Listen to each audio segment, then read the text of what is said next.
Welcome to the Unpacking It live podcast presented by Medi-Share. I'm Bryce Johnson. For the next hour, we will unpack sports, faith, and life with you and the Unpacking It community of sports fans. Thank you to everyone listening and watching on YouTube, Twitter, Facebook. There may be more opportunities for you to listen and watch in the future. We will keep you posted on that. But man, we have got a loaded show today. And as you know, I am a Carolina Panthers fan. Huge news in Charlotte today. Matt Rhule has been fired. We will discuss that. A lot of different angles with that. Some big picture topics as well. And there was so much that took place in the NFL yesterday that we will cover some of it. We won't be able to get all of it today. We've got a 1-hour show and we try to get to as much as we can. But today's Unpack This topic is about the close games that we're seeing week in, week out. And now with the Texans winning, anyone can win at any time. And so the league is wide open. Going into week 5, there were 15 teams at 2-2. And so very competitive across the board. Now, some may say that the product isn't as great because some teams are struggling and there's not a lot of consistency, but it's still early in the season. And so anyway, we're gonna take all of those topics surrounding kind of where we're at through 5 weeks and then parallel it to the Bible, parallel it to our own lives. And so I think we'll be encouraged by that today. Also, we'll have a little fun with Tap Drill as we always do, and we'll goof around with a couple different topics today. But we'll go NFL heavy, of course. I want to really unpack the Panthers situation. Also, my co-host Luke, he's a Cowboys fan. Cooper Rush keeps winning, and I'm going to make the case that they keep him out there. And then also, what about the Tampa Bay Bucks escaping? They escaped yesterday. Did they get away with a bad call? Luke and I think, disagree on that. And so you may be surprised at what side I'm on in regards to the controversial roughing the passer call that allowed the Bucks to hang on and win that game. All right, quick programming note. So next Monday, we will not be doing the live show because it is the 7th annual Unpacking It golf tournament presented by Strategic Planning Corporation. And so we will be out on the course in Charlotte, North Carolina. Around 130 golfers will be playing. And so we're there all day long. And so we will miss doing this show, but we'll be back the following week live to recap a couple of weeks of football and everything else going on in the world of sports. Of course, the baseball playoffs going on. I'm not sure how much time we'll spend on that today because there's just too much NFL to get to. And so before we talk Panthers, one more second, let me thank our presenting sponsor, Medi-Share. Medi-Share is an innovative healthcare solution. It's a biblical, affordable alternative to health insurance. And basically, members of Medi-Share save up to 50% or more per month on their healthcare costs. You can visit medishare.com/unpacking it. Medishare.com/unpacking it. All right, so here we go, Luke. I'm convinced the Panthers waited too long, but they made the right decision and they let go of Matt Rhule. And first off, we care about people here on this show. We care about feelings. We're real people, real humans who love Jesus. And even though sometimes sports people become, avatars, or fantasy football players become, we own these fantasy players and all that kind of thing. And we root for certain coaches to be fired. The reality is these guys have kids that are in schools in Charlotte. They've moved their family here. And so Matt Rhule, there's a personal side of it. With that put aside, though, we're going to talk from a football standpoint. Woo! Oh, man. Yes. Finally. Yesterday was so brutal as a Panthers fan to watch. Not only the Panthers get dominated by a decent team, 49ers, they'll be in playoff contention. They might even win their division since the Rams, at least until this point, don't look as strong as they did last year.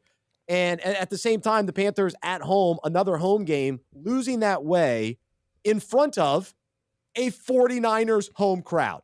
And that's what was so disappointing to me. Both of my brothers were at the game, and to see so much red in the stadium, it was a sign of major issues in Carolina and the way the team has been playing. We haven't seen the progress. We haven't seen, just the enthusiasm, the energy, the execution. I mean, all the things you want to see. And as we'll talk about later, across the NFL, we're seeing any team win any week, and we're seeing a lot of tight games. Yet the Panthers seem to struggle more than almost anyone in the league to have any kind of consistency, to win some of these tight games, to do, the little things that make a difference in winning. And we've seen the Panthers change quarterbacks. We've seen them change coordinators. We've seen Christian McCaffrey out there. We've seen him not out there. And the results have pretty much been the same. Loss. And so Matt Rhule is out. And I think almost every Panthers fan is thrilled. Personally, I like Steve Wilks, the man he is. He's a former assistant coach here in Carolina, the team that went to the Super Bowl. He was on that staff. He got a raw deal in Arizona when he was coaching Josh Rosen, who turns out not an NFL quarterback. And so that was his one season in Arizona, and it didn't work out. But Steve Wilks will get a chance the rest of the way as an interim coach. I think he's going to re-energize the locker room, and I think we'll see a little burst. I think we'll see similar to what we saw last year in Las Vegas with the Raiders, with an interim coach getting some momentum going. So that's how I feel. That's where we stand. Luke, great to see you. How are you doing today? I'm doing great. It's arguably the best sports month in the year. October is upon us. We are swimming in sports, but today's headline is your Panthers. I have many questions. So first, is it time to blow it up? Ooh. It's been a disaster. I was reading on The Athletic today. The Panthers are basically in the same camp the past few seasons as the Texans, the Jags, the Lions, and the Jets. Typically, those four are the quintessential bottom feeders. We know we don't want to be those four teams. But the Panthers, name brand-wise, not so much. But on the field production, they've been a bottom feeder. So is the team talented? Is it simply Rhule's got to get out? Or is it time to blow it up?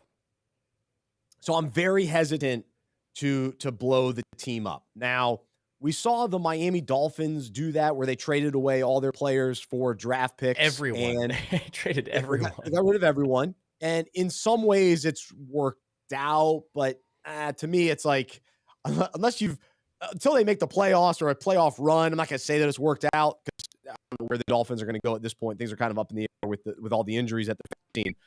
But as far as trading away McCaffrey or DJ Moore, I know it has kind of blown up on that, fans of other teams like the Ravens. Hey, trade DJ Moore, or teams in running back McCaffrey.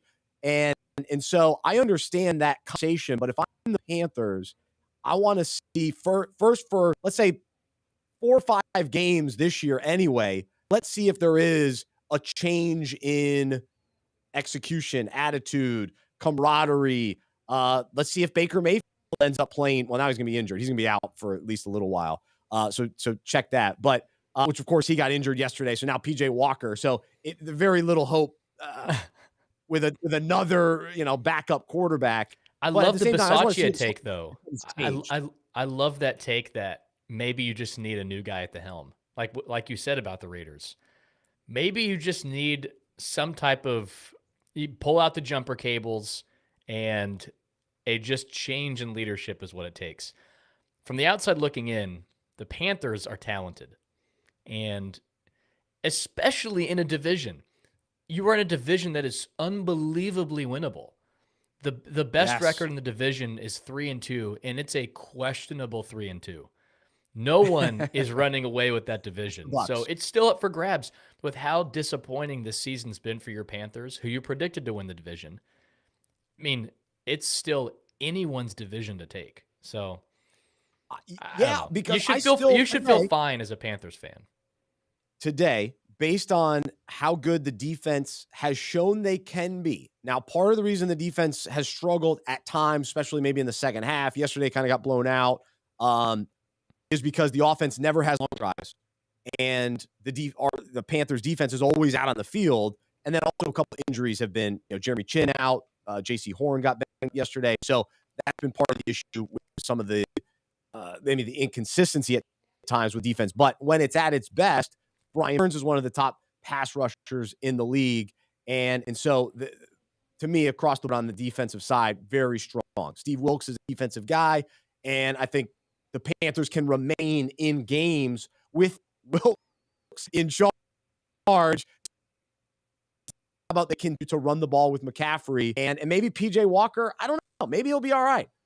Just you don't ask him to do a ton. Find DJ Moore and hand the ball off to Christian McCaffrey. Let's see where that gets you. So that's what I want to see. But that's the recipe. There's been so much negativity. That's it. That's the recipe. So there's been so much negativity in Carolina that it's infiltrated the locker room. How could it not? And I know I've heard, during the game, the announcers talk about, well, no, these guys have, stuck together and they rally and they buy into Coach Rhule and all that. That's fine. It all sounds good, but the reality is it's been losing.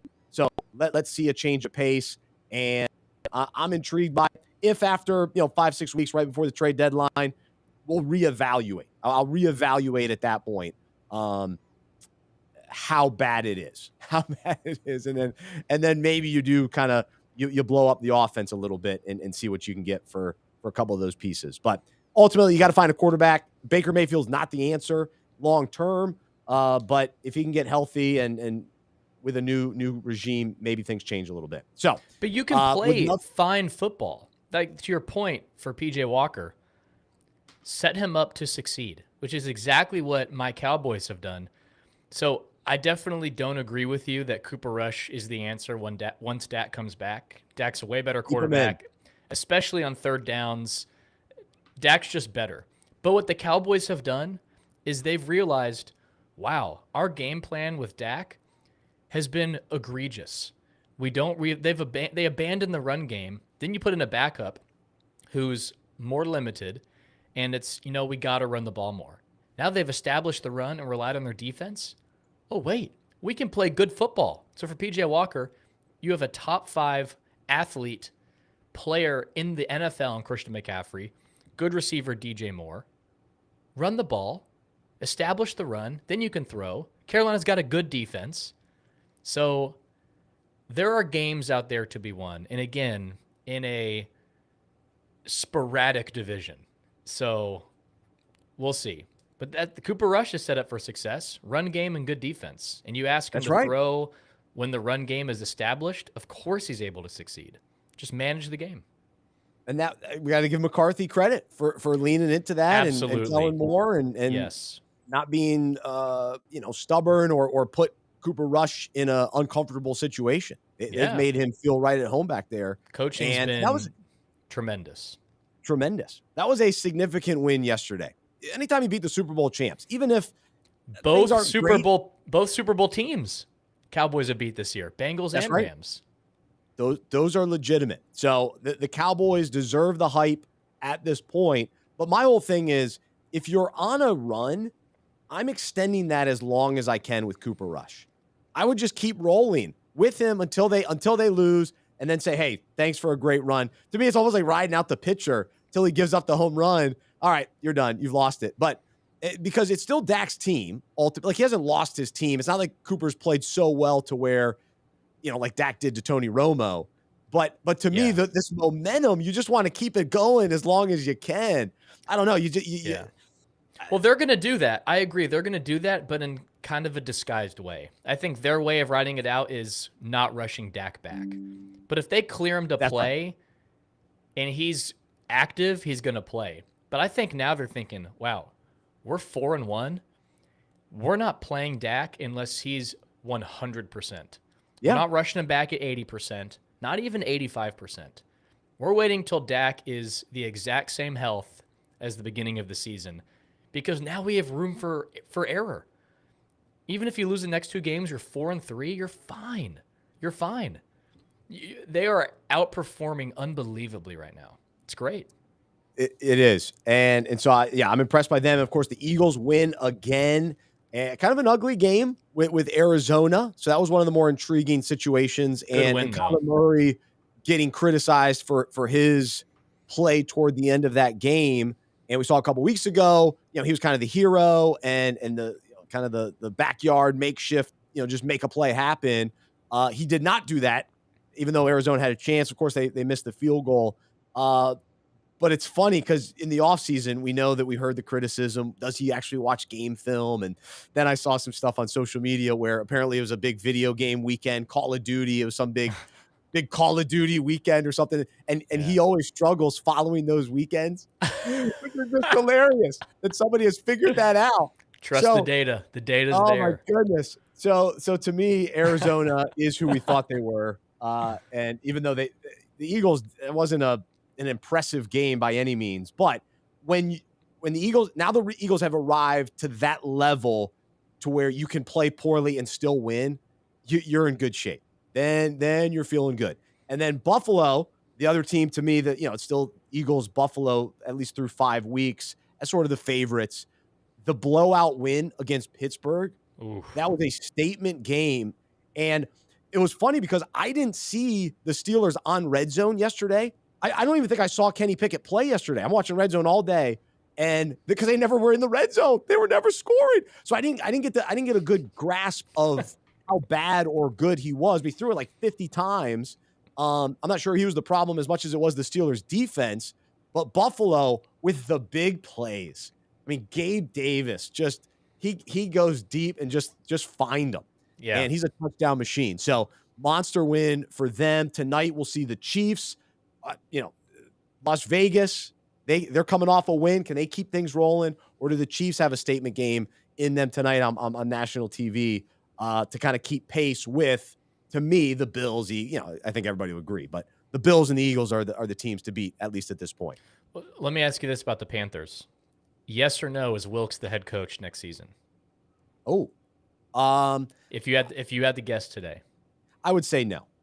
I'm open to the possibility, but I'm not sure. I mean, if they make a run and make the playoffs, yeah. And I don't think he seems like a lifetime assistant of possibility. He seems like a lifetime assistant kind of guy.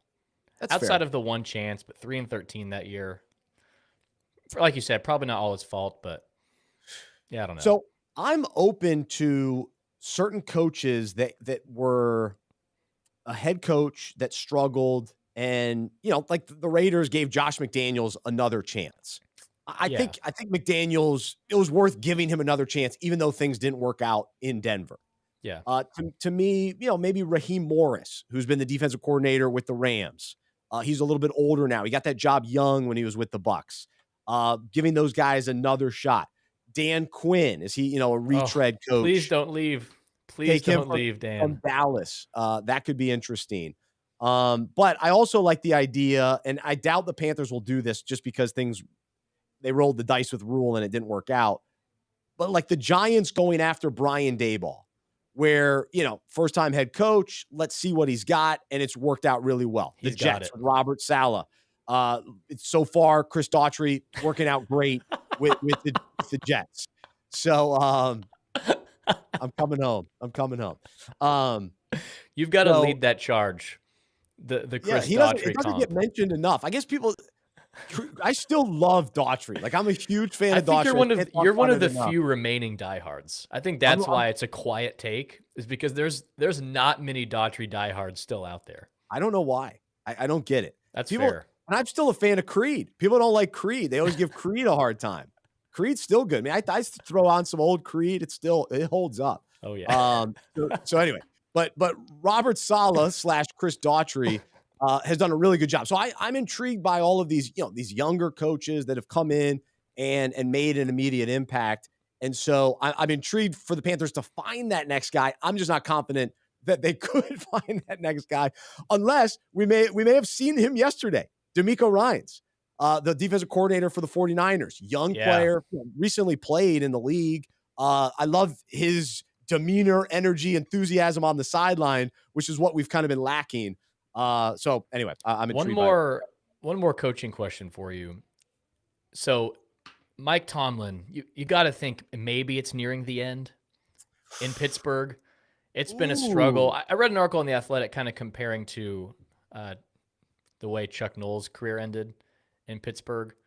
But if he were to not be the Steelers head coach, you got to think he's done coaching. Can you even imagine him leading another franchise? Like there's some guys that are so like them and the franchise are forever connected. I can't even imagine Tomlin in other colors, another team. It feels wrong to even imagine it. Andy Reid looks fine in the Kansas City Red, and he was in Philly forever. I know he didn't win a Super Bowl like Tomlin has, but Tomlin would be hired immediately. And if Carolina got Mike Tomlin, oh my goodness. Now you've sent me. I didn't even think of that. I didn't even think that was possible. But you're right. It's got to at least be on the table that if things unravel in Pittsburgh, that it doesn't necessarily mean that, Tomlin's no longer a good coach. It's just, it's run its course. And now everything's changed. Owner, GM, your franchise quarterback, everything's different there. Well, the ownership is still the same. But but the patriarch. It seems like the era could be nearing its end. But I just can't imagine Tomlin coaching another team. It just feels wrong because he's so identified with the Steelers. More so than I think Andy Reid with the Eagles. That's fair. But I still go back to last week's decision for him to put Kenny Pickett in, and then even for yesterday for it to go as bad as it did. Not necessarily for Pickett, but it's just an ugly game for that to be for his first start to be against the Bills.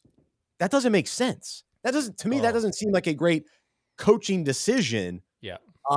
So very, that's a head scratcher for me. Kind of what's going on in Pittsburgh, because there's wisdom in.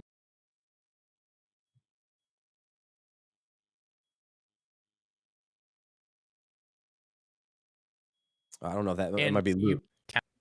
And you shake his confidence. It's just bad. So it's a tough start for Pickett for sure.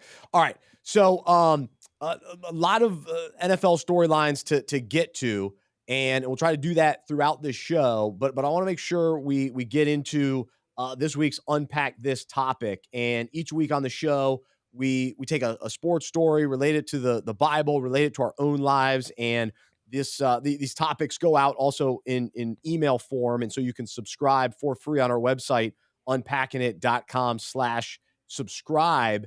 And so today I want to take a look at really another week of incredible games.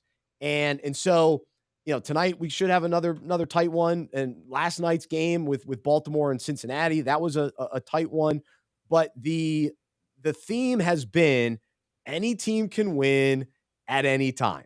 And so heading into week 5, there were 15 teams with a record of 2-2, which was tied for a record at that point in the season. Last week, Pro Football Talk, Mike Florio, he wrote this. He said, "Everyone is alive. Anyone can make a run. Any team can win any game. It may drive those of us who are supposed to know what's going to happen crazy, but as a fan, it's the best kind of season the NFL can have." Yep. And it really is, because I've been entertained. And I know some of the national games haven't been great. Last Thursday night, which we'll talk about later, the Colts and Broncos, like it was an ugly game. It was miserable. But it still came down to the wire. And either team could have won. Either team, which is cool. And so the Texans won yesterday. So every team in the NFL has at least one win. And yesterday, 10 matchups finished with a team winning by one score only. So the Ravens, the Eagles over the Cardinals, Saints over the Seahawks, 39-32. That was a wild game. The Titans hung on 21-17 thanks to Wentz's interception at the end. He finds ways to lose. It's truly remarkable. The Vikings, they won 29-22, even though the Bears made that very interesting. The Bucs, which we still have to talk about, they squeaked one out, 21-15. Texans, 13-6. Chargers, they escaped 30-28. How the Browns lost that one there at the end was upsetting for them. The Giants in London, Henry's Giants. We'll hear from Henry later today. They surprised the Packers with a 27-22 win, and then the Colts 12-9 at Denver. So every team in the NFL has been given chances to win, and regardless of how flawed some of these teams may be or discredited they are, I know I discredit the Jets, yet now they've won a couple in a row. It's possible for all these different teams to find a way to win, other than the Panthers. But even teams that struggled last year have been given new life this season. The Jets, the Jaguars, the Giants. They last year. The Eagles. The Eagles were in the playoffs last year. But first half of the season, it was ugly. Yeah, no, that's fair. But the Jets won 4 games last year. Jags 3, Giants 4. Well, now the Giants are 4-1. The Jets have won 2 in a row, and the Jags have already won 2 games. And so the NFL is structured in a way that gives every team an opportunity to win. And even if every team doesn't take full advantage of it, the Panthers, the NFL desires the whole league to be competitive and for each team to have hope for winning. And so how does this relate to our own lives and to the Bible? Well, God's designed for us to know him, to love him, and to experience his grace and salvation. And he wants this is 1 Timothy 2:4-6. He wants everyone to be saved and to understand the truth. For there is one God, one mediator who can reconcile God and humanity, the man Jesus Christ. He gave his life to purchase freedom for everyone. This is the message God gave to the world at just the right time. And so anyone can find victory in Christ because he died and rose again so that everyone through him would have the opportunity to live. That's how it's set up. Now, not everybody takes full advantage of that, but that's what's available to us. Jesus said, John 14:6, I am the way and the truth and the life. No one comes to the Father except through me. And he desires for all of us to know him. And we can have the hope that victory is available to all of us. And so 2 Peter 3:9, the Lord is not slow to fulfill his promise, as some count slowness, but is patient toward you, not wishing that any should perish, but that all should reach repentance. And so we've been given chances to win through Jesus. And regardless of how flawed we may be, how much others discredit us, victory is still possible for everyone. Anyone can make a run toward Jesus and find new life. And so as we think about the NFL and teams across the league, they're preparing for their next game, knowing that any team can win any game. No team is too far out. They're not too far out of it. They're still in the mix. And so let's remember that Jesus came for everyone and anyone, and nobody is too far gone. Nobody's too far out there. Nobody. And so this should encourage us, if we are followers of Jesus, to be reminded of this wonderful truth, and then to be able to share this good news with others, knowing that nobody's too far gone. No, that person, they don't want to know Jesus. We don't know what God can do we know what he can do. He can do incredible things in each individual's life. And we don't know exactly or specifically what he's going to do, but we know that he can. And we know that it's possible for everyone to experience that wonderful grace that we've experienced. And so there's hope there. And so let's be encouraged not to give up on anyone who doesn't yet know Jesus, our neighbors, our coworkers, our friends, our family. Victory is still attainable. Hope is always there. And so I'll end it with this, Titus 2:11-14. For the grace of God has been revealed, bringing salvation to all people. And we are instructed to turn from godless living and sinful pleasures. We should live in this evil world with wisdom, righteousness, and devotion to God while we look forward with hope to that wonderful day when the glory of our great God and Savior, Jesus Christ, will be revealed. He gave his life to free us from every kind of sin, to cleanse us, and to make us his very own people, totally committed to doing good deeds.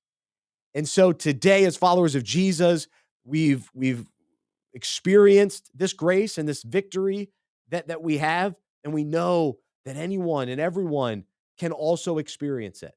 Not everyone will win, but everyone has access to Jesus. Everyone has this hope available to them. And so we got to tell them. We got to let them know. We got to remind them. And just as we, talk here, we talk football on this show, and we talk about all these teams that still have hope. They're still alive. They're still, fighting for a playoff spot. People are looking for answers in life. People are trying to figure out what life is all about. Why are we really here? What's going on? Who am I? People want to know their identity. And if we know who Jesus is, we got to tell them. We got to let them know that Jesus is who he says he is, and he wants all of us to know him and to experience repentance and turning from our old life so that we can experience new life in him. And so that's the hope and the victory that we have today. So that is great news, and I hope that is encouraging to everyone. And so even though some people are far out, they've run the other direction, the opposite direction of God, there's still hope for them. There's still hope. And so let's cling to that. So there you go, Luke. Anything you'd like to add to that topic today? It's actually funny. Maybe not funny is the right word, but timely. I was at a Mavs game last week with a buddy. Go Mavs! Tough loss to the Magic preseason, but got to see your boy Ben Caro. But we were eating before the game, and we were actually having a conversation about people in our life where it's hard. It's difficult to maintain hope that they would ever that they would ever have faith in Christ, that they would ever become a Christian, a follower of Jesus. And we were discussing, like, in our minds, we know God is powerful enough. Like, theologically, God can save anyone.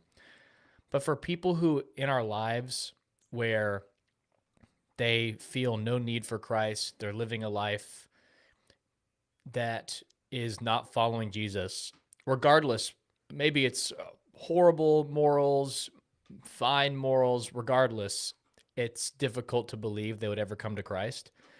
It's hard to maintain belief that God will save them, just because we've seen year after year they continue to live in their own strength and live a life away from Jesus. And it's just discouraging. But my buddy was telling me of a guy that he had been praying for years, since high school. He said in high school he had two guys he'd always pray for. And one of them, at the end of college a couple of years ago, actually was saved, and God brought him to faith and repentance, and he is now following Jesus. And I was so encouraged, because I think of people in my life that, I pray for, Madeline and I pray for, and part of our prayer is asking God to help us believe that this person can be saved, because he can save anyone. Right. He saved me, and before he did, I hated God. I loved sin. That's what we all are. It's a miracle that any of us come to Christ by God's grace. So I was just encouraged, because that's a testimony of someone who is hard to believe they'll ever come to Christ, and yet now they're following Jesus because of God's power, because of the power of the Holy Spirit and God's grace and his faithfulness to save sinners. Because it's easy to play this game on, that person will never come to Christ. And we almost play this game on, it's common sense that someone like you and me would come to Christ, but it's really not. We were all sinners before becoming followers of Jesus, and it was a miracle that we were saved because we loved sin. And God has brought us to love him. So I just share that because I was encouraged. And if you know someone in your life that came to Christ and it was hard to believe they ever would, tell people, because we're all praying for people, and it's hard to believe that some people will place their faith in Jesus.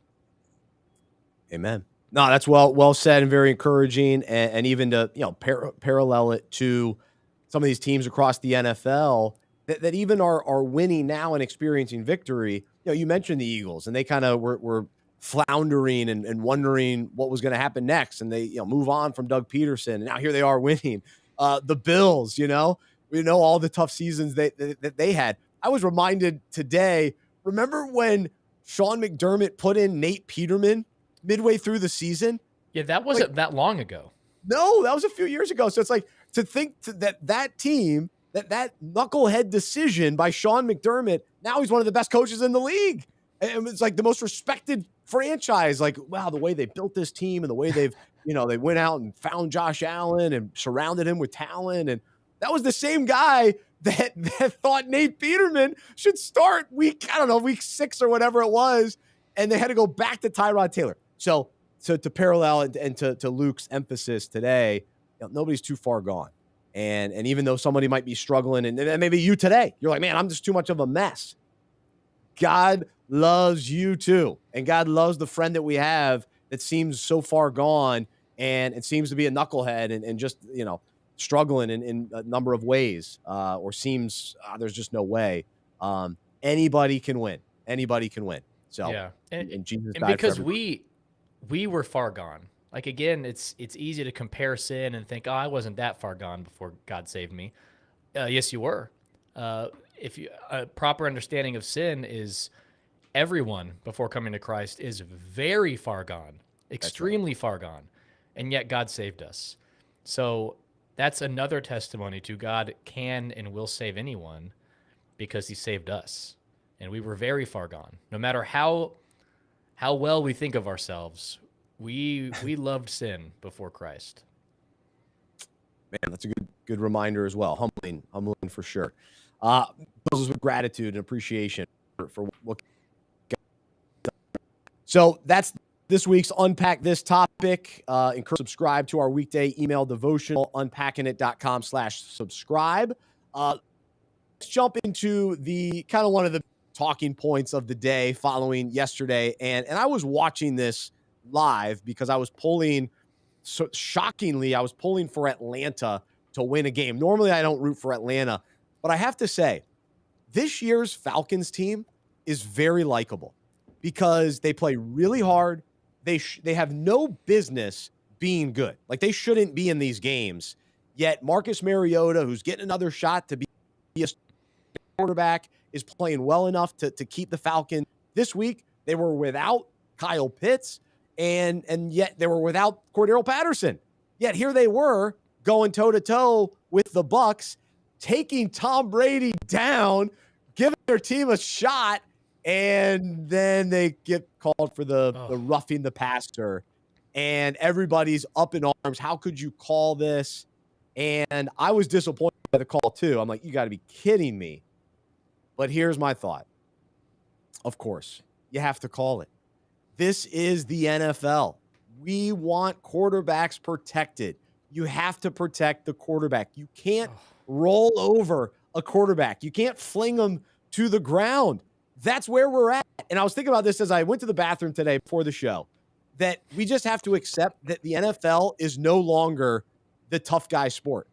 It's just not. It's like it still requires tough players, no doubt about it. They're still tackling each other. These guys are physical specimens, all that kind of thing. But this is not the football that I kind of initially was exposed to growing up, where it's the big hits. It's Ronnie Lott. It's all these legends that tackled people, threw them to the ground. The Deacon Jones of the world. That was before my time. But all these guys are just knocking quarterbacks out. Like, that's not what Kevin Green. That's not what the NFL is.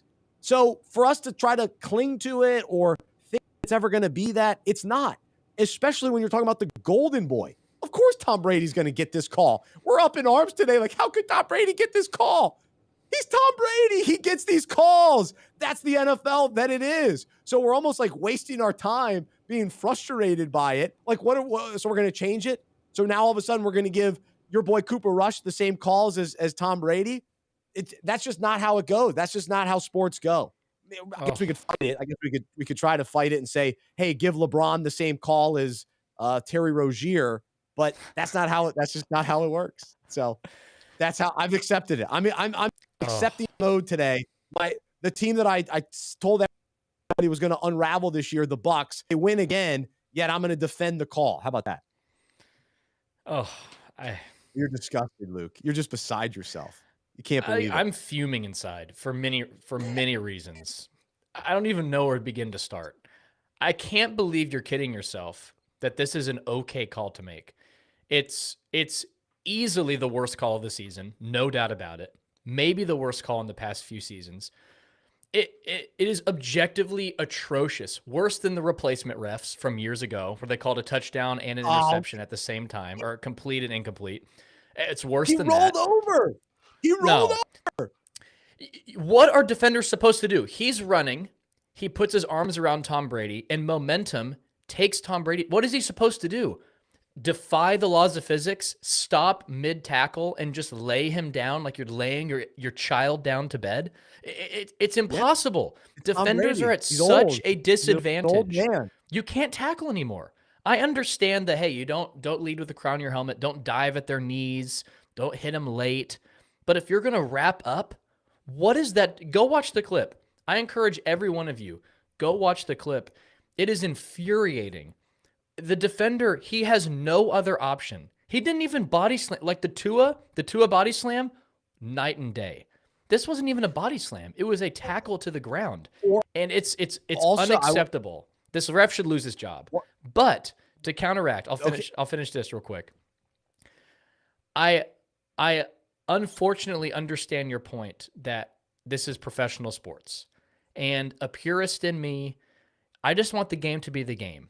But unfortunately, at the professional sports level, which is why I probably have to defer to, I like amateur sports, whether you want to consider college sports amateur. It's amateur in a way, different than professional sports, where let it be the game. You have to prioritize your big stars, give them advantages. It's entertainment first, sports second, and I just hate that. Oh, I hate it so much. Terry Rozier should get the same calls as LeBron. He should. It's sports. But it's entertainment first, and I just hate it. Oh, it disgusts me. We're all the reason we're all tuning in to the NFL on Sunday, of course we love football, we love our team. We're also keeping up with our fantasy team, and I'm not a gambler, but people are gambling. And so they want Tom Brady out there. They want the star quarterbacks out there.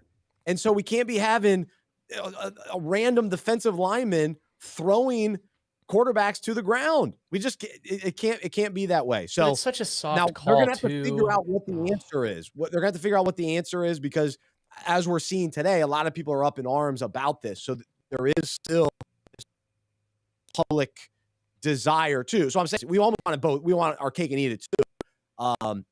Which I just had my birthday and I had a lot of cake. So it's just, you just want a lot of cake. But the birthday, the self-birthday shout out is growing. It's numerous.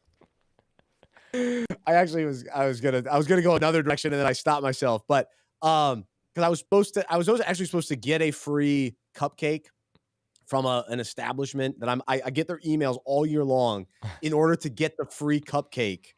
And yesterday the expiration passed. Like I had a little window and I never got over there. So I'm a little upset about that today. Amateur hour. Anyway, but the thing about Tom Brady in this particular play, he knows how to be tackled. He knows how to go to the ground well. Whereas, Tua, maybe he doesn't because he got flung around. And maybe I'm making a drastic comparison here, but I think sometimes certain quarterbacks know how to get tackled, others don't. Some quarterbacks know how to slide well, some don't. And like some hits look a lot nastier because it's like an easy. Oh, that was a terrible. And it's like, no. The quarterback just slid like a goofy guy. And that's why it was a bad tackle.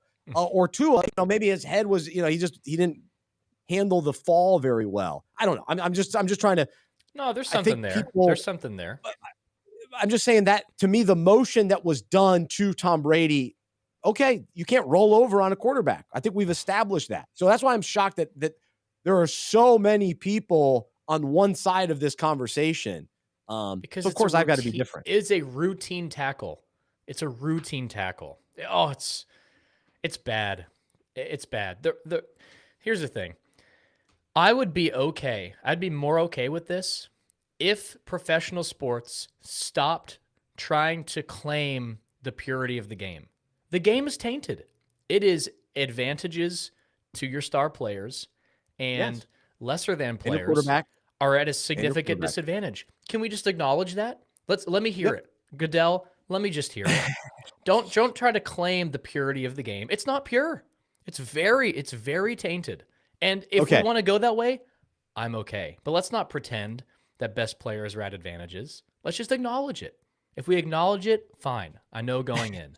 But the glimmer of hope I have that it's going to be a fair contest, I hate when that's ripped away. When I'm reminded No, it's that a it's fair not. It's a fair contest, like we just That talked was about. Anybody unfair. can win. The Anybody Falcons can were at win. a disadvantage. They were at They had other such a chances. disadvantage. They should have That had the was one ball. play. It's an outrageous call. Outrageous. All right, here's where I'm okay with the criticism. I was listening to Stephen A. He was criticizing Tom Brady because he's like looking for the ref for the call. And Tom Brady's whining is at an all-time high. And I know he's got a lot going on, off the field that's making him, probably even more on edge and sensitive. It makes sense. But the whining on every play and looking for the call, same with LeBron. I don't know what his excuse is, but when the superstars are always looking for the call, that gets old too. When it's like they expect how much more every can we play. give you, man? We're giving you every call already. Come on, man. You're getting everything. Let's not whine about greedy. it too. Yeah. Don't get greedy. I'm okay with that criticism. We'll end on unity. We can agree on that. Don't get greedy. So we'd love to know your thoughts on this. What side do you come out? You can leave your comments anywhere you're watching now, and try to read those and appreciate the feedback. All right. Any other let's see, big takeaways from the weekend? I was able to watch a lot of football. Unfortunately, my whole family was sick all weekend. It's like all four of us at different times. We were not feeling well, so we were at home all weekend. So I watched a lot of football. And of course, the Panthers was a big deal. Watching them lose, and now to fire Matt Rhule. So that's the big story for me. But going back to last Thursday, my Indianapolis Colts got the win. Now, it seems like things in Denver are unraveling. And so I'm wondering if there are any other teams that you as listeners, and Luke, for you too, are there any teams that you feel like, wow, things are really slipping? Now, you watched the Rams closely yesterday. Do you feel like things are slipping away for them? The Bengals off to a slow start. Are things already, slipping for them? The Packers losing the way they did yesterday. I don't think you can be overly dramatic with, they're done, but they're not clicking on all cylinders. I still don't understand why the Packers don't run the ball with A.J. Dillon. So I'm definitely in that camp. Feed A.J. Dillon, please. He's a tremendous running back. I don't get that. But the Packers to lose that lead, honestly, I thought yesterday the Packers were going to blow the Giants out. I thought it was going to be one of those crazy London games where we've seen over the years where somebody just blows the other team out. I thought that was going to be the case, that the Giants would finally wake up. Hey, you're a cute little story for the first few weeks, but now you got the Packers. It's over. But no, the Giants made the adjustments in the second half. They come back and beat the Packers in an impressive way. The fun, trick play, like a backup tight end. You got Barkley, goes down for a series, comes back, gets into the end zone. He's loving life. Daniel Jones just asked to do just enough and getting it done. So I know Henry's pumped about that. So we'll hear from him in just a moment. But any other big takeaway, Luke, from the weekend? So teams that I think are concerning, I think you have to pair it with a bad division. So look at their division. So yes, the Packers are concerning to an extent, but they have two awful teams in their division. Oh, don't talk about my Lions like that. Don't talk about my Lions like that. Concerning. That was ugly yesterday. Concerning. Yikes. 1-4. I mean, yikes. He said Campbell said it was rock bottom yesterday. And he's exactly right. So the Packers are benefiting from that. The Rams are concerning. Now, I don't think the Cardinals are great. 49ers are legit. Seattle's overperforming. And the Rams offense is bad. Stafford's been struggling, and Cooper Kupp is the lone shining light there. They have no run game. Go look at the numbers from yesterday's Cowboys game. It was atrocious trying to run the ball.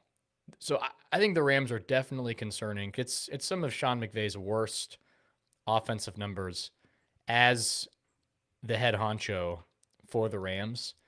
So I'd be concerned about them. But for the Packers, they're going to be okay. Now, the Vikings are 4-1, and they're leading nicely, but the Packers have guaranteed wins over two other teams in the division that's going to be able to boost their record, so they're going to be fine. The Rams don't have that luxury. they could lose to every team in their division, and that's really concerning. Well, I know, but Arizona, Seattle, they're not that good. San Francisco's fine with Jimmy G. He keeps them stable. He keeps them in the mix.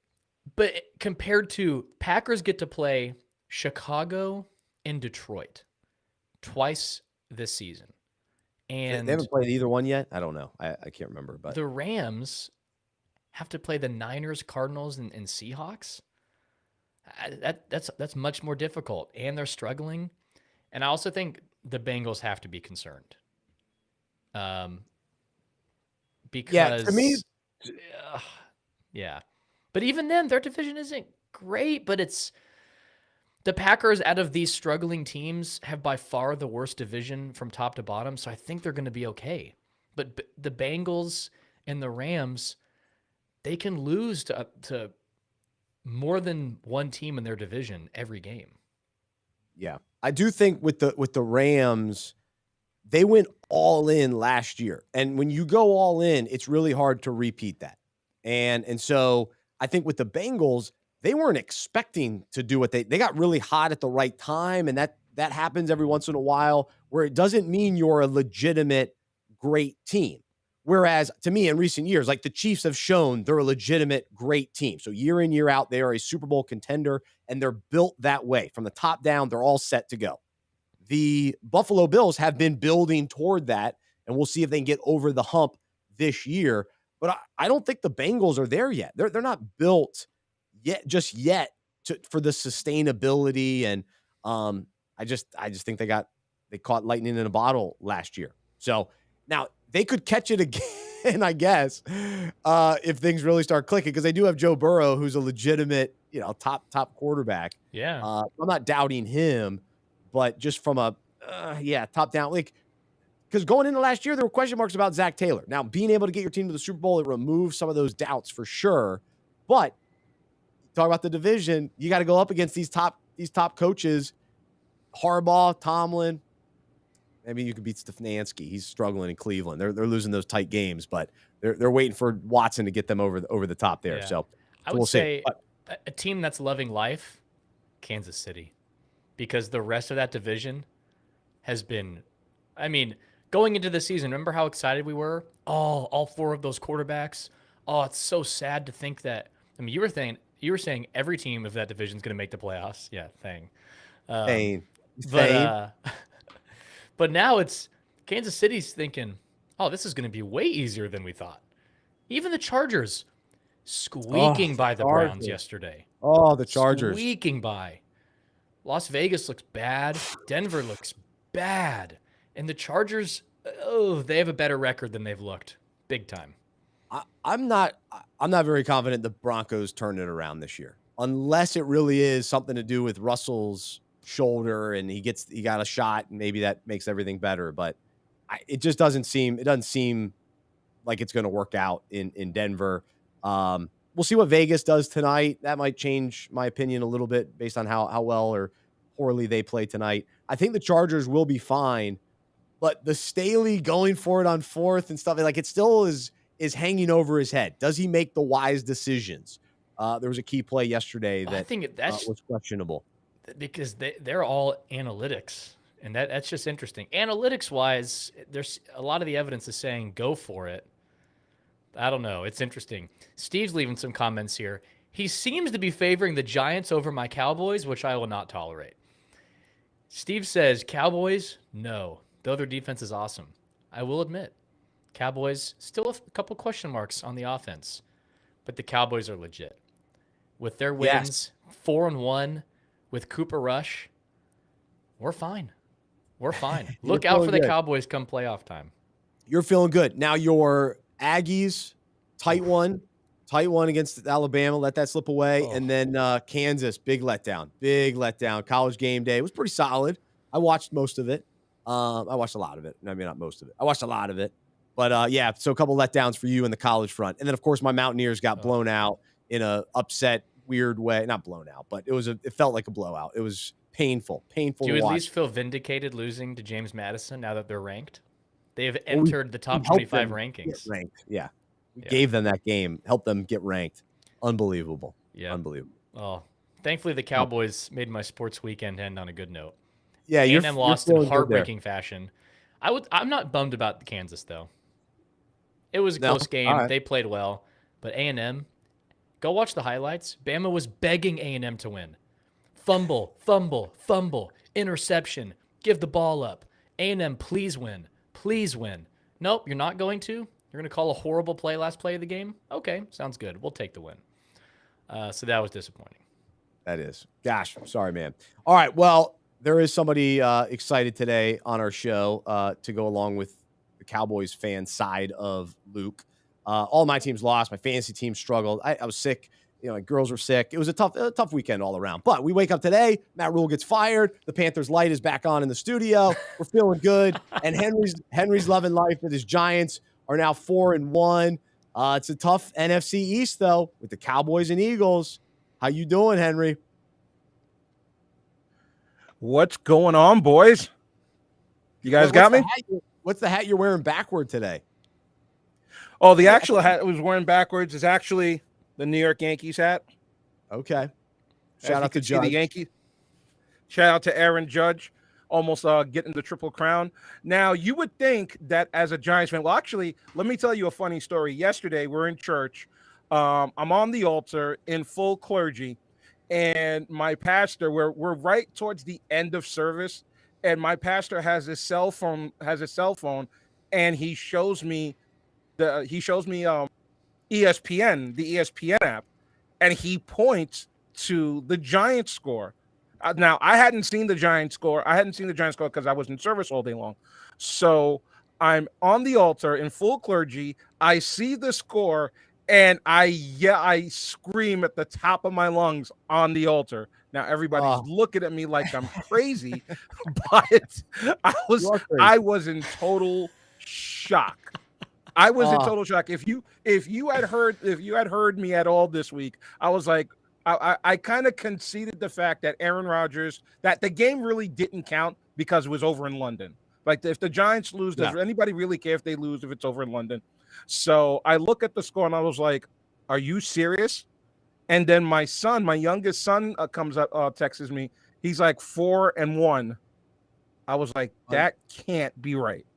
Unbelievable. Like, are you serious? So yesterday, my son and I, and we're all jumping up and down. My older son, not so much because he wanted the Giants to tank so they could get CJ Stroud. But that's a whole other story. Was your son who's in concussion protocol jumping up and down, or did you have him buckled down? Actually, no, and that's a perfect segue. Today, my son is actually out of concussion protocol. We got the word. We just got the word today. I called his soccer coach.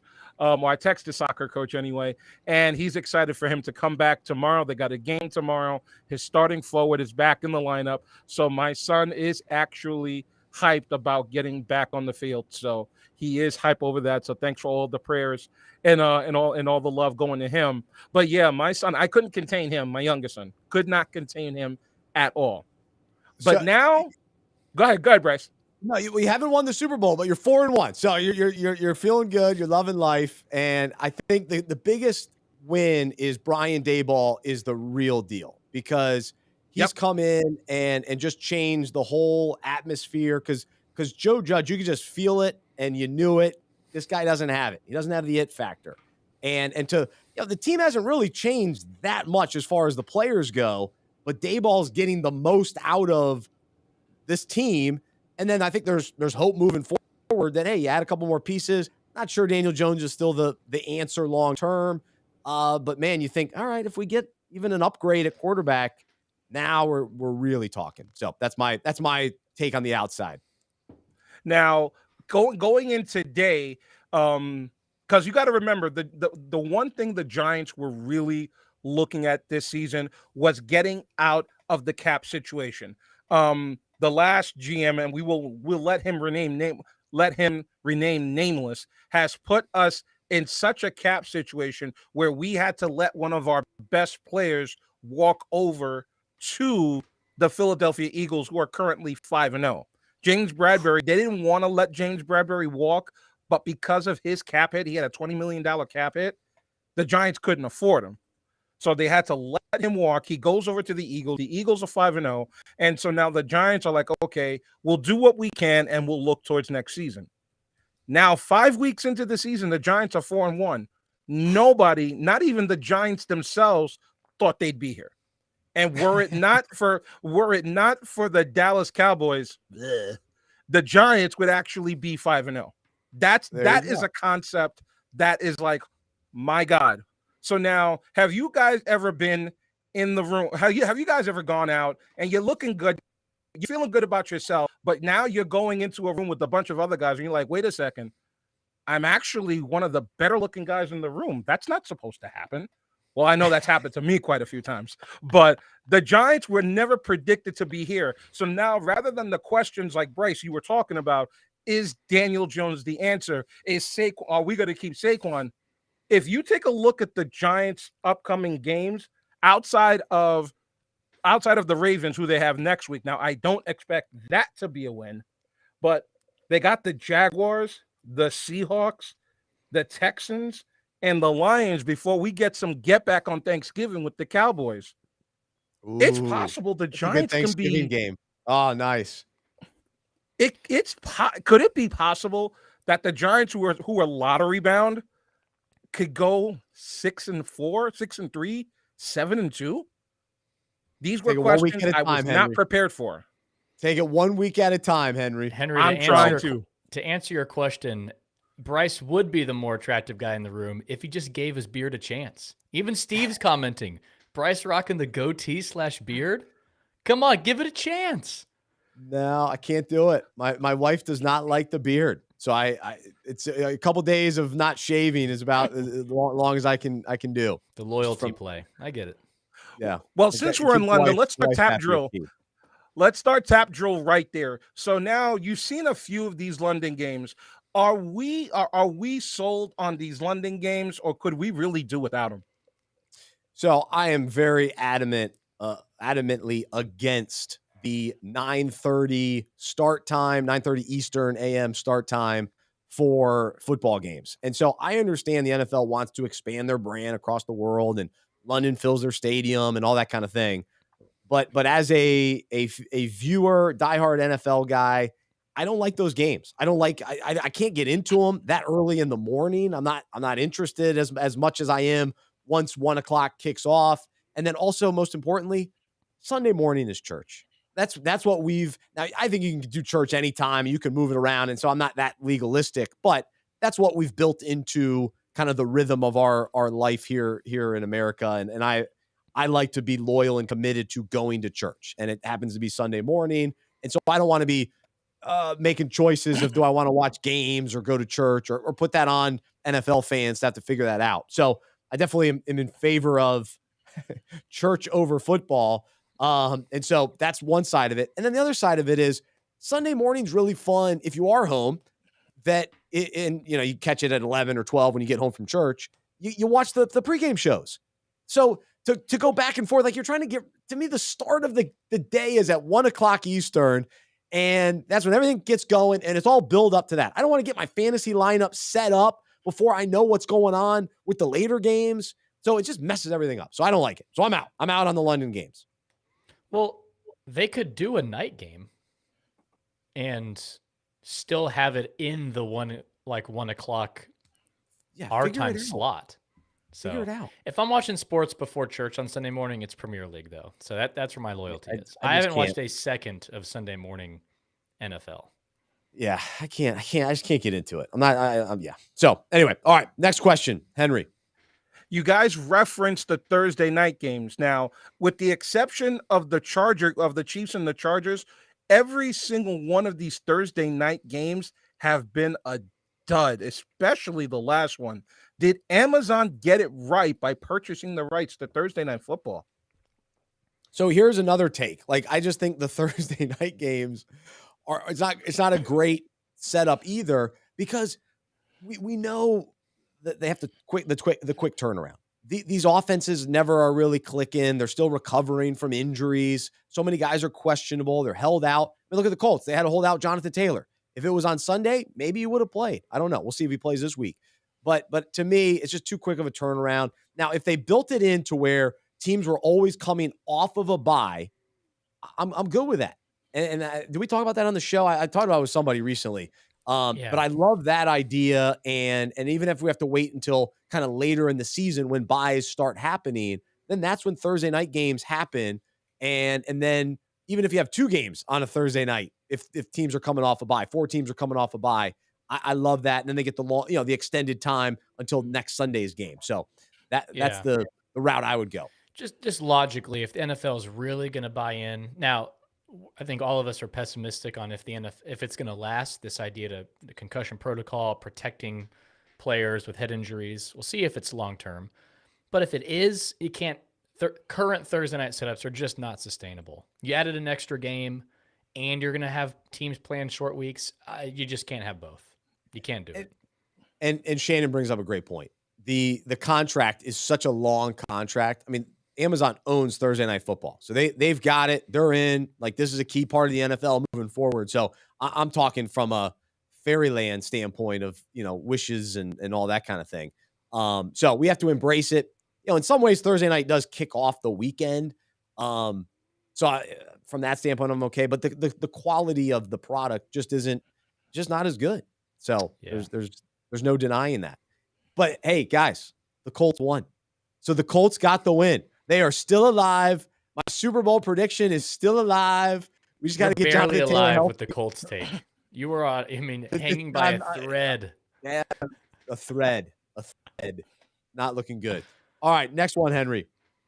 Well, all right, guys, I got one more for you. So now you've seen the pregame shows, especially where we've got the stand-up segment where everybody's standing up. The pregame when the Monday Night Football guys, they're all in their suits and stuff. The NBA countdown, the guys are all in their suits. But where did we go wrong? Where we're now wearing tennis shoes with 3-piece suits, even on Get Up today with Ryan Clark. Ryan Clark had the blazer. He had a pink blazer, which is a question in and of itself, but he had a blazer with the hoodie under it. What has gone on with the professional wardrobe of our sportscasters? To me, this is a great question, and I'm torn on my answer with this. I was watching yesterday, and Sean Payton, he's got his tennis shoes on and with his suit and all that. And, Mark Cuban does that when I watch Shark Tank. And we're out on Mark Cuban's attire as a principal. No, the T-shirt, the jeans, and I like his versatility. To me, there's like something where you've arrived and you basically can do what you want. Like, so there's something said about that. But to me, like, these guys have so much money. Get a nice pair of shoes that are comfortable. Like, to me, that's out there. Like, that are nice dress shoes that are also comfortable. You don't have to wear tennis shoes, basketball shoes. Give me a break. Now, you should see what I'm wearing today. I'm wearing your Sperry's. You're keeping Sperry's in business. Well, I am. I get them gifted usually, but yeah, like a new pair every year or two. The same type of Sperry's every year, same one. And I ride those spring and summer into fall. But I am wearing white New Balance shoes today. with gray pants. And I look like Sean Payton. It's not great. It's not a great. I walked into the office today going, this is not great. You're borderline rocking the white Air Monarchs, which usually is the 55 and older shoe. You're walking the line. Oh, yes, Bryce, don't do it. That shoe should be disintegrated from reality, from society. It's a horrible shoe. Why do older guys do that? Like, there are better looking shoes. You don't have to do it. I feel like people are pressured. Oh, I turned 55. Guess I got to go get some Air Monarchs. No. And they're not even. Are they good shoes? Like, if you're going for stability and support, there's way better shoes than Air Monarchs. But I don't even know what those are, but I just know the idea of white shoes. But to me, I just think that because I have a comfortable pair of nice black shoes like that I wear to dress shoes that are great, that are comfortable. So like they're available, and mine aren't even that expensive. So whatever somebody else, some of these guys on TV, what they can have, come on, it looks silly. It looks ridiculous on TV to have the tennis shoes. So here's my take. So I'm going to push back on there's a large amount of comfortable dress shoes. I mean, it's an epidemic out there. The drop off of comfort when you go from comfortable, supportive tennis shoe to dress shoe is it's just bad. There's no support, there's no cushion, they're narrow, they're tight. It's just really bad. So, if I'm in a studio for 8 hours, I'm wearing comfortable shoes. I'm going to do it. But my main point is, can we push back against broadcasters wearing suits? Okay, suits is for, maybe you disagree with this. Suits is for business, Wall Street. You're going into the corporate America. But for these guys to have to wear suits to call games, you're on ESPN, you have to wear a suit. Can we just dress more casual? Coaches have done it. Go quarter zip, go into comfortable shoes. You know how I feel about that. Like, I don't understand why we have to have all these guys who talk sports, who are talking a game, they have to wear suits. It makes no sense to me. Let's dress comfortable. It seems outrageous. I'm still in favor of Jay Wright's wardrobe returning to the college basketball sidelines. I don't like that changed. The Pat Riley wardrobe returning to the NBA sidelines. Was it Tom Landry? That's your boy. Yeah. He returning to the NFL sidelines. Bear Bryant, bring it back. Bring it back. Times have changed, though. Times have changed. No, keep looking sharp, baby. And then for the broadcasters, yeah, look nice. Come on, step it up. You make me just want to go the opposite way. It's just silly. It's silly. Like when Bear Bryant was wearing what he wore, there was no quarter zips. Culturally, he was bound to what he wore. Now we've opened our eyes to, wait, we can dress comfortable? We're allowed to do that? We don't have to wear very uncomfortable suits all day for no reason? Sign me up. Guys are in studio at ESPN for 8-10 hours wearing a suit. What are we doing? And a tie. You're telling me about how Ben Simmons or how Luka Doncic played today? I don't care what you look like. Yeah, there's no more authority in you wearing a suit. Yes. Give me your take. Yes. No. Otherwise, you're just a regular Joe. We're supposed. I'm not saying you have to wear a tank top and shorts. You can dress nicer, but you don't have to wear a suit. It's just kind of silly to me. Step it up a bit. But here's my experience. So when I was doing play-by-play for the football team, App State, and the basketball team, App State, we were only on college radio. Okay, WASU college radio. I always wore a tie, nice button down, oftentimes a sweater vest or a sweater. And I was always dressed, looking nice, going through the snow, having to wear my nice shoes. I didn't wear tennis shoes. I wore nice shoes for a radio call. For the radio call. No one saw me. No one saw me, except when I was going to get pizza and barbecue in the media room. That's the only time people saw me, and then walking back to my dorm. But I was dressed up, man. So I'm going to stick with it. I'm old school. So I don't even know why we did that, but that's what we did.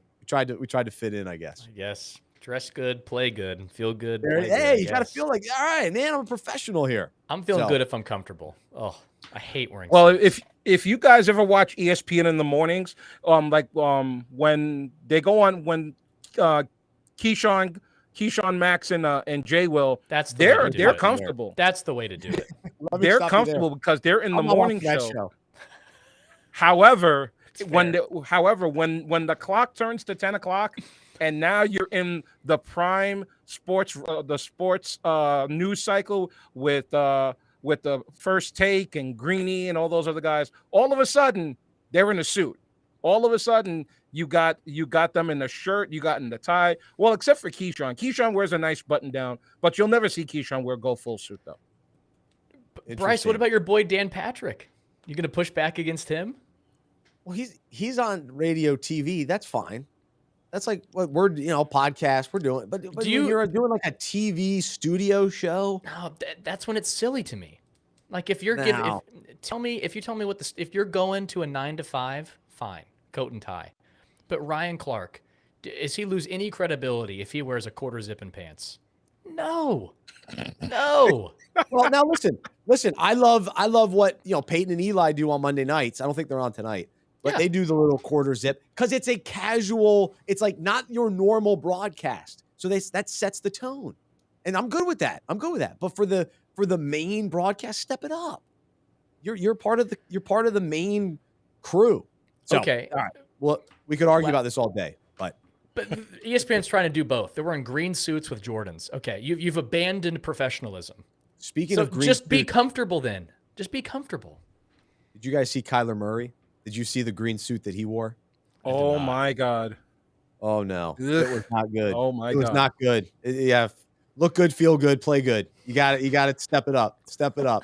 So, all right, guys. He's not worse than Kyle Kuzma, what he wears. It's bad. Yeah, that's questionable too. All right. Well, that was fun. You come to love unpacking it as a listener. You get wardrobe advice. We talk about Jesus. We talk sports. There you go. We ran the gamut today. Whatever run the gamut means, we did it. I think we did it today. You guys know what that means? I don't know. However long a gamut is, we ran the however whole long a gamut it actually whatever is. That gamut is. Yeah. That's added to our. We haven't had a good cliche in a while. So run the gamut. Have your cake and eat it. It's questionable. Oh, I did do that one. I got that one in. Yeah. Okay, so that counts. All right, so that's a good one. Add that to the list. All right, for Henry, for Luke, I'm Bryce. I'm a sports fan who follows Jesus. I believe in the good news that he died on the cross for my sin. He was resurrected, and through faith, I've been saved by his grace. I hope that is true for you as well, and I hope you'll join me as we live life as sports fans who follow Jesus together. Have a great rest of your day. We will be off next week because we will be at the Unpacking It golf tournament presented by Strategic Planning Corporation. We are so excited about that. You can support the ministry and the event by going to unpackingit.com/donate, and we greatly appreciate that. And we look forward to talking to you in a couple of weeks. We've got the fantasy show tomorrow. Lots to talk about. Fantasy Football Fellowship. So make sure you are subscribed to that. And that comes out live. We are live, Harrison and I, 10:45 Eastern on Tuesday mornings. Again, today's Unpack This topic was all about anyone and everyone can win in football, and same thing in life. Jesus died for all of us, and so let's take advantage of the opportunity and the gift that he gives us to know him, to follow him, and to spend eternity with him, and to forgive us and give us his grace. And so we praise him for that today. Have a wonderful rest of your day. We'll talk to you next time right here on the Unpacking It podcast presented by Medi-Share.